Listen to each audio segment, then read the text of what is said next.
കാരുണ്യവാനും ദീർഘക്ഷമയുള്ളവനുമായ കർത്താവേ, നിന്റെ തിരുരക്തത്താ നീ രക്ഷിച്ചിരിക്കുന്ന നിന്റെ ജനങ്ങളെ കുറിച്ച് മനസ്സിലുണ്ടാകണമേ. ഈ ലോകത്തോട് അനുകമ്പ തോന്നണമേ.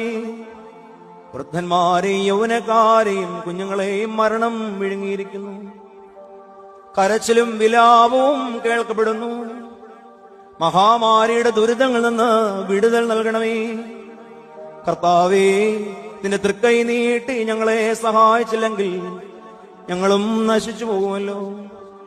ഞങ്ങളുടെ പാപങ്ങൾ അസംഖ്യമെങ്കിലും നീയല്ലാതെ ഞങ്ങൾക്ക് ആശ്രയവും രക്ഷയും വേറെയില്ലാത്തതുകൊണ്ട് കരുണയോടെ ഞങ്ങളെ തൃക്കൺ പാർത്ത് എല്ലാവരെയും രക്ഷിക്കണമേ.